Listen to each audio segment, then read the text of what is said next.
Here's the key on this. Don't major in minor things.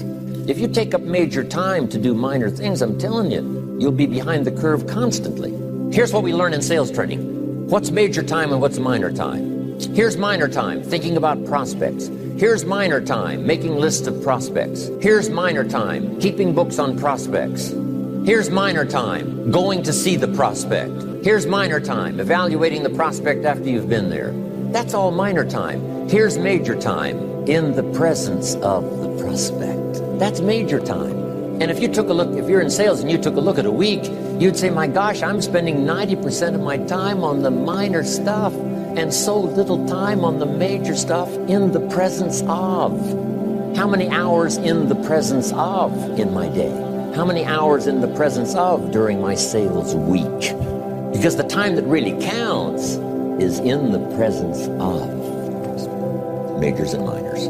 Here's another key time management essential. Don't mistake movement for achievement. It's easy to get faked out by being busy.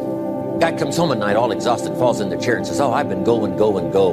Here's the big question. Doing what? It's not the going. Some people are going, and they're doing figure eights. Their progress is small. So don't mistake movement for achievement. Here's another one in sales we learned. Don't mistake courtesy for consent. If somebody's pleasant and they nod, you say, oh, they're going to buy. No, they're courteous. You can't mistake courtesy for consent. Now, here's a big one, concentration. I had to learn this. All those years ago, I'm in the shower trying to compose a letter. Found it turns out to be a strange letter. So here's what I learned to do. Save the work till you get to the office. Save the work till you get to the work. Don't try to get to the office on the way to work. On the way to work, enjoy the way. In the shower, enjoy the shower. Then go to work when you get to work. I found this to be helpful. Concentration. Here's another big one. Learn to say no. I'm telling you, in such a social society we have now, it's so easy to try to be a nice person, saying yes to everything. Find yourself overloaded. Now you got to call and make the, well, gosh, all the time it takes to back out of something that you said yes to too quickly.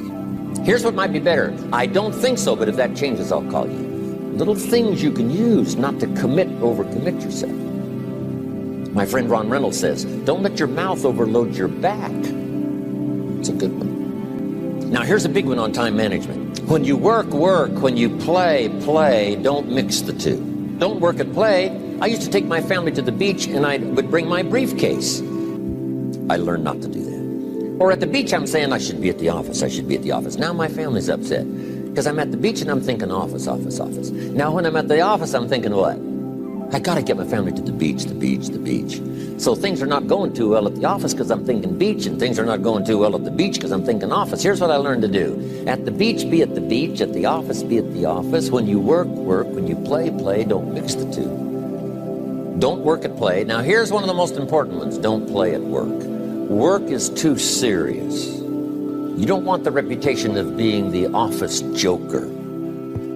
It's not a good one. Yes, there's time for some pleasant stories. Yes, there's time for a little humor.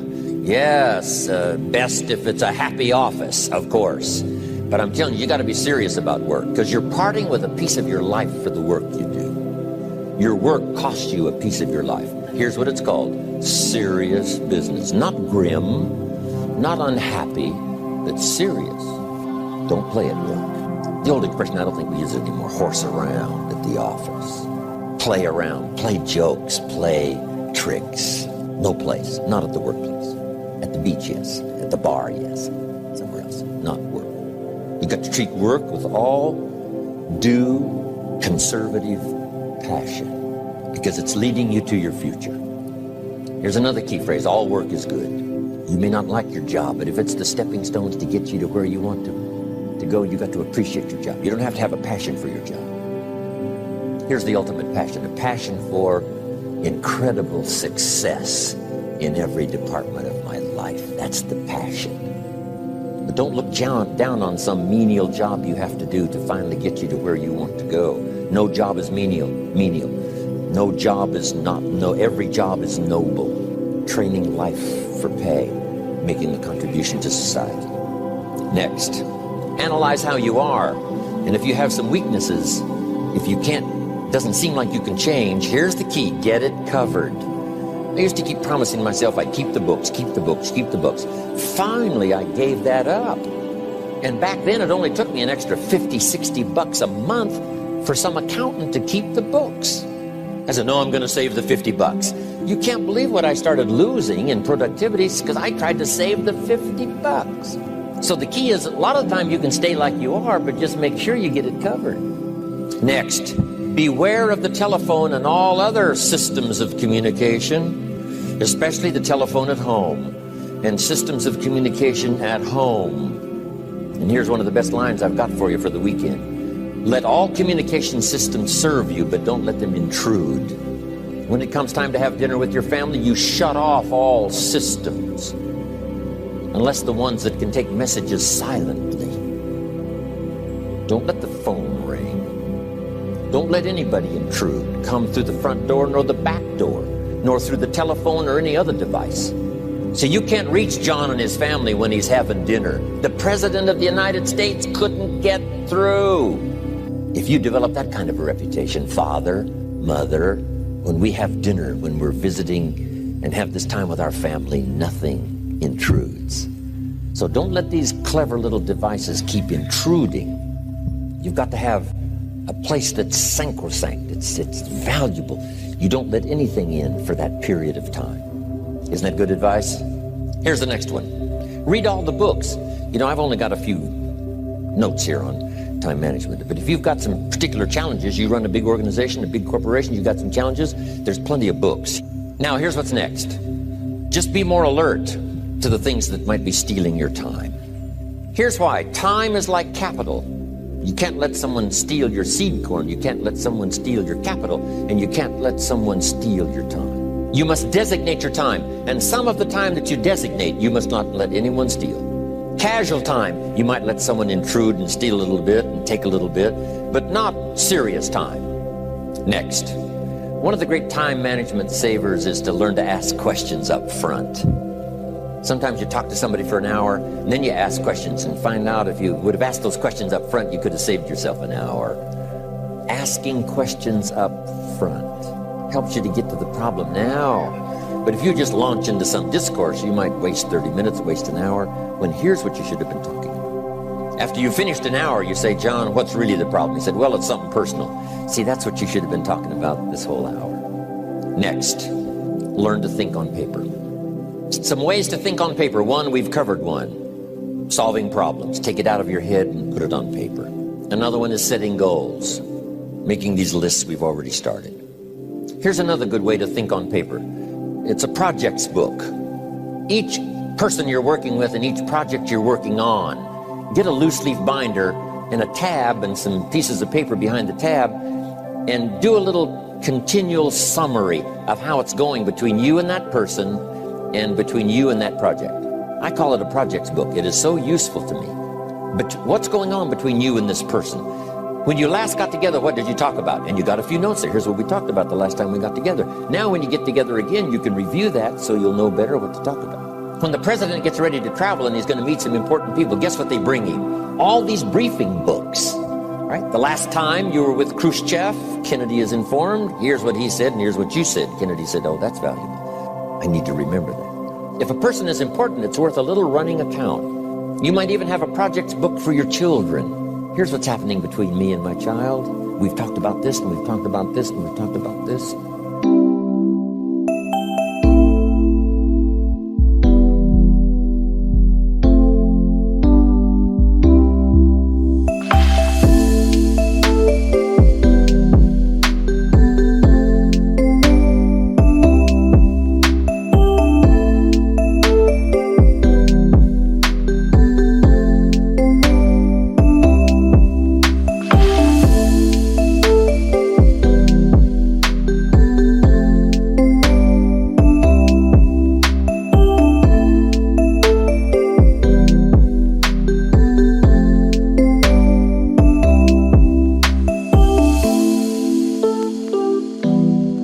Next, a day timer, keeping track of all of your appointments. You know, mine is all filled with, when to catch an airplane and when to do a seminar and when to sit down and have a conference, all the rest. Next is a game plan. If you've got a house and the insurance is going to come due and some other things are going to come due. You just put it on a spreadsheet and make sure it's taken care of. Key phrase, take things out of your head and put them on paper. And the key is to just experiment with different ways that helps you to do that. Now here's the last one, thinking on paper, and that's to keep a journal. One of the things I'm known for around the world, have been now for 39, 40 years, is keeping a journal. Now my journal is not it's not necessarily it's not like a diary. It might be part diary. I'm flying over Ireland and I write down a few little things that impress me. Today I met this person. Wow, what an extraordinary event. Today I conducted this seminar in Rome. 1,000 people stood up and sang for me. I've got a little bit of a diary in there. But here's what primarily your journal is for. Collecting good ideas. A journal is to collect good ideas on your health, good ideas for your business, good ideas for your future, good ideas for time management. Because I used to take notes on pieces of paper and torn off corners and backs of old envelopes and restaurant placemats. And I threw all this stuff in a drawer. It did not serve me well. I finally learned to get a bound copy, right? And just keep a journal, right? If I was here, I had my journal, I'd be taking notes, right? These 2 days in my journal. Now, if you're caught without your journal, you just take the notes when you get back home, put those notes in your journal, throw the paper away. Because we don't usually go through paper to review. But see, my journals now make up a significant part of my own library. My journal's all reserved privately for my children and my grandchildren. Can you imagine what I've collected over the years? It's unbelievable. There are 3 treasures to leave behind. I think you've already got those notes, right? Here they are. Number 1, your pictures. Don't leave the event unrecorded. It takes only a fraction of a second to say, here's who I was with. When I travel the world, we take all these pictures. And here's one of the gifts. People send me the pictures they took of me and them. It's part of the treasures I have on the farm. Incredible. A picture's worth 1,000 words to describe the scene, the emotion, what happened. Say, wow, this was an extraordinary day for me when I met these people.